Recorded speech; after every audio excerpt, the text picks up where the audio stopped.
What's up, you guys? Welcome back to my channel. In today's video, we are going to be covering the topic of branding. Branding is a very important topic because without it, your audience will not see you. So it's important to make good decisions when trying to brand your business. And that's what we're going to cover today. If you're new to my channel, I'm Shelly Beyer, the creator of Pet Brainy.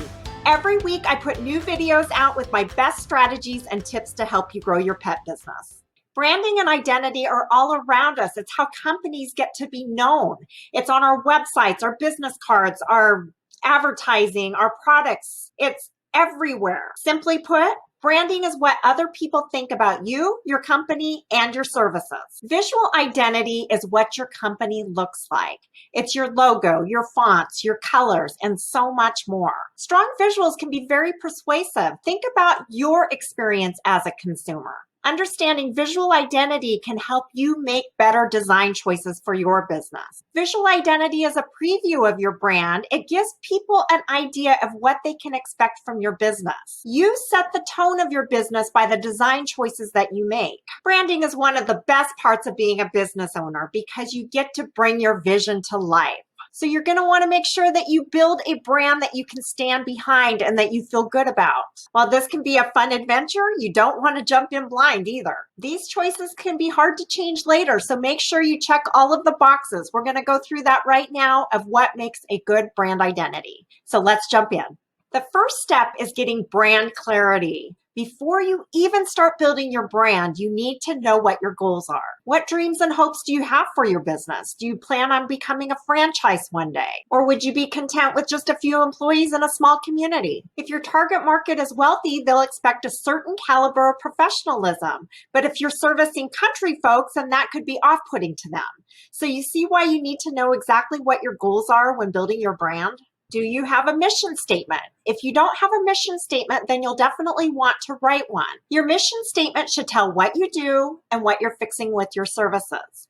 It also should tell how you do it, who you're doing it for, and why they would want to work with you. And then once you have a clear vision and you know your mission statement, then you want to start picturing that ideal client. It's good to have a clear picture of what that is so that you can start attracting that type of client.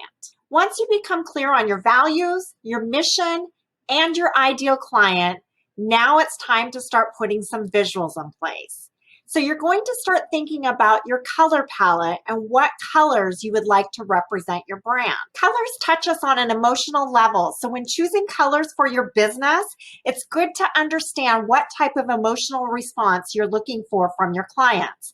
There's actually a color psychology chart that you can go ahead and download, and I'll put it down below in the description that will give you a clear understanding of what each color means and what type of emotional response you can get from that color. So when choosing your colors for your brand, you can choose up to about 5 colors. You're going to want to choose 1 to 2 neutral colors, which is usually black, white, or gray, and those are usually used for backgrounds and text colors. You're also going to want to choose 2 to 3 bold colors. Now, the bold colors are the bright colors. They're the most powerful colors, and those are going to be your main color for your brand.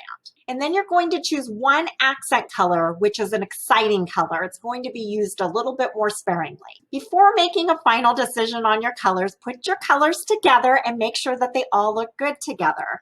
Maybe get some feedback from other people. You can put some different types of colors together, but they still need to look good together. And make sure that the colors that you choose matches the spirit of your brand. Now, the next thing that you're going to want to choose when you're creating a brand identity are your fonts. Now, fonts play a very big role in creating a brand identity. So once you choose your fonts, you're going to want to use them on everything that you do. You can choose about 2 to 3 fonts. Now, I recommend choosing a paragraph font, which would be a web-safe font. Not every font is web-safe, so you want to make sure that it's a web-safe font that you can use on every platform. And there's actually a link that I can put in the description. I'll go ahead and drop that in the description, and that will take you to a website that you can check your fonts to see if they're web-safe. So make sure that they're web safe. Another font that you're going to want to choose are your heading fonts. Now, the heading fonts, you want to make sure that they're very, very legible. Sometimes cursive writing can be hard to read. So you want to make sure that whatever heading font that you choose, it's very legible. Now, on graphics, you don't have to use web safe fonts, but in paragraphs and stuff, you do. So just verify that any fonts that you choose for your website or anything like that, that they're web safe. And then you can pick like a cursive font, but whatever cursive font that you pick, make sure that it is very legible. A lot of those cursive ones are not very legible. I would choose 3 fonts, one of each type that I just said, and there again, make sure that they're web safe and that they're very legible. That's the main thing.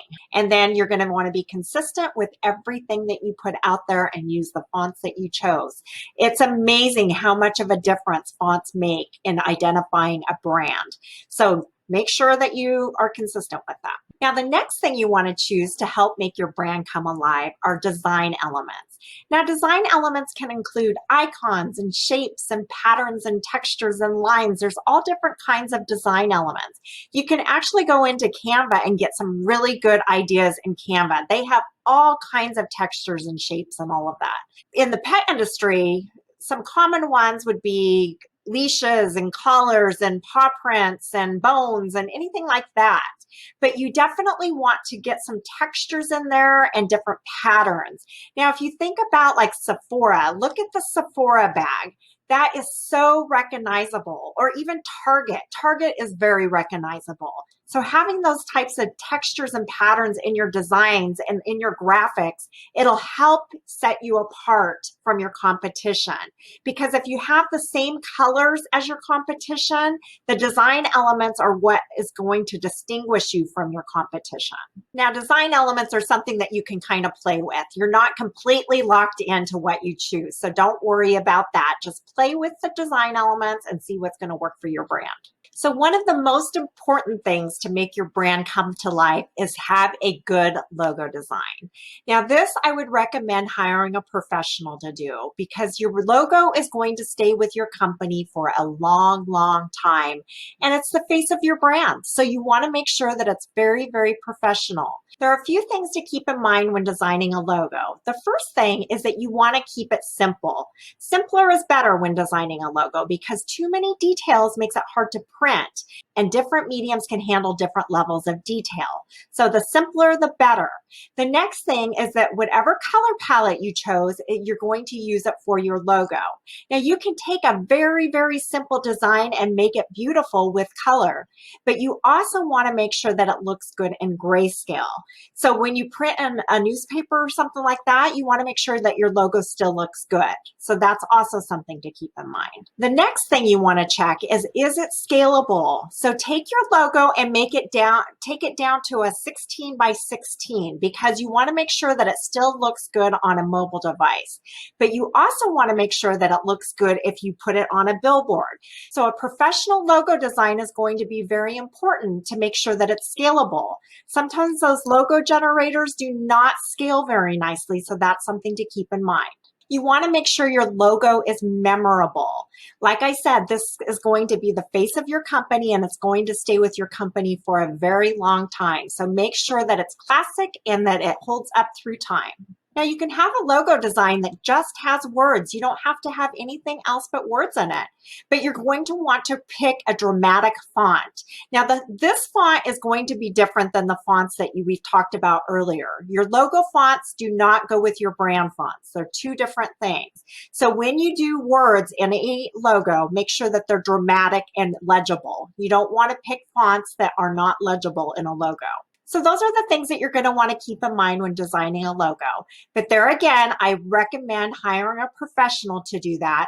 I actually like the logo company. They are great. I've sent so many people to them and everybody has had really, really good results.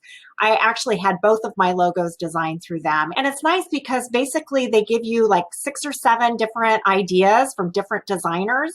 You choose the one that you like and then you start to work off of that.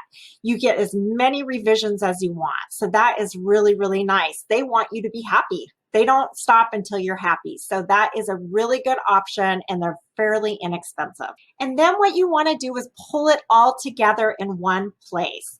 I like to build a brand guide so that when I work with professionals and need something done for my website or anything like that, I have all of it in one place that I can just hand over to them. They know exactly what my colors are, my fonts are, my elements, everything. It's all in one place. So that's what I would recommend you do. So there you have it. Everything you need to know about creating a great visual brand identity for your business.